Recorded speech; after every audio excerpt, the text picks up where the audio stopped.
Resuming now, Madam Ambassador, and going to the leisure side, can you tell us what destinations in the Philippines have you visited so far? Right, well, I've done quite a bit of travelling in the 10 months that I've been here, Butch. So I've been to the big cities like Cebu and Davao, and then I've been to some of the more holiday destinations like Bohol, Baguio, and I've also been to Iloilo City. I've been to some kind of remote areas in the Philippines near Surigao and in the middle of Luzon, where there are Australian mining companies operating. So I have seen a little bit of the country. I've been to Leyte as well. Now, and which of these destinations do you think have been underrated, but you would, by personal choice, recommend to your fellow Australians as a destination here? And what other local destinations are in your must-visit list? Well, I actually thought that Bohol was a lovely place for a holiday. There are lots of really enjoyable things to do, good food, good snorkeling, good sightseeing as well. I really liked Iloilo City too. I thought it had a lot of very historical buildings and churches that they're very proud of, and they're great to go and look at and to see a bit more about Philippines history. But I'm also conscious I haven't been to the places yet that everybody talks about, like Palawan and Boracay, but they're definitely on my agenda for the next year. Conversely, what destinations in Australia would you recommend to Filipinos going to your country for a visit? Right. Well, that's always a hard question when you come from Australia, because the different states have rivalry between them as to which one's the best. But the good thing for Filipinos travelling to Australia is that there are daily flights, and there are also budget flights as well, so it's not so expensive anymore to fly there. I guess the destination I have a personal favouritism towards is Melbourne, because that's where I grew up, and it's my hometown. It's a great place to visit for experiencing Australia's fantastic food and wine, the really vibrant cultural and art scene there as well. It's more of a European feel to it, I guess, than Sydney, which has the amazing and spectacular harbour.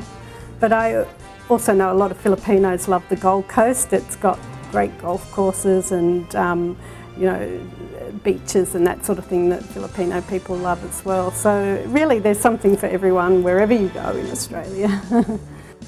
Tell us, Madam Ambassador, has there been a significant increase in the number of Filipinos visiting Australia lately? Yeah, there is an increase in the number of Filipinos travelling to Australia, and part of the reason for that is because Cebu Pacific has started direct flights to Sydney in the last few years, and that enables a bigger range of Filipino people to take advantage of that, and they've told me that they have experienced growth on that route, and it hasn't been at the expense of the other carriers like Qantas and Philippine Airlines. So that means there's been a net increase of Filipinos travelling to Australia, and of course some of them are going to visit family who live there. So if you're staying with family, it can be quite an economical holiday, and you can still have a lot of fun as well. And what about Australians coming here?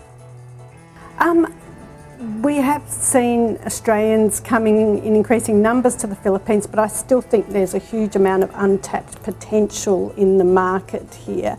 Australians, when they think of overseas holidays in Southeast Asia, tend to fall back on the likes of Bali or Bangkok, Cambodia. They don't often think of the Philippines as their first choice. So I do think there's a lot of scope to increase the number of Australians coming here and doing a bit more marketing, I guess, by Filipino tourism companies in Australia to turn their attention this way.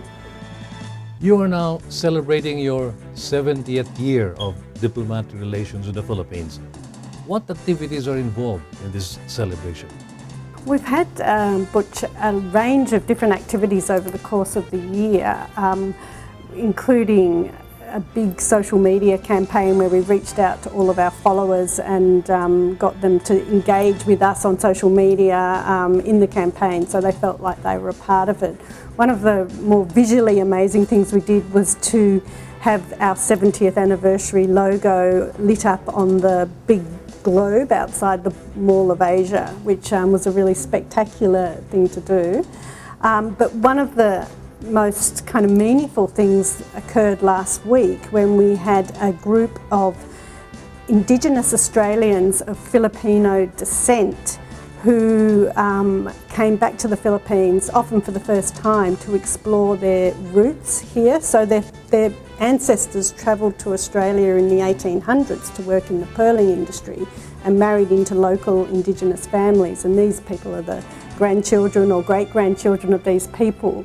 And they told some really moving stories about their family connections and what it was like growing up. And some of them are going back to meet relatives that they've never met before, and there's a documentary team going with them. So we're really looking forward to seeing that. So one of the ways you can engage in our 70th anniversary celebrations is to follow me on Twitter, which my address is @AusAmbPH. And use the hashtag first 70 years. It'd be great to have you as one of my followers, and we can keep in touch in that way as well. Thank you. Indeed, that documentary would be interesting viewing, and our best wishes on your 70th anniversary celebration. Now, what about visa requirements for travel to Australia? Visa requirements? Well, you do require a visa to travel to Australia. It's a necessary thing. However, in recent years, the process for applying for visas has become a lot simpler. You can do it online, and in most cases, you don't even need to supply your passport or travel to Manila or anything like that. You can apply online, and it will be processed within a short period of time. Well, thank you very much, Madam Ambassador. It was indeed a pleasure having you here. Oh, thanks very much, Butch. Well, I would just like to thank the people of the Philippines for making me feel so welcome here in the first 10 months of my assignment here. With the Philippines, Australia's relationship with the Philippines is a very broad and deep one, and it's one that I really hope you can join me in celebrating over the course of this year and into the future. Thank you. Good evening, Butch. Good evening to you too, Madam Ambassador, and thank you once again for sharing your insights and impressions with our viewers.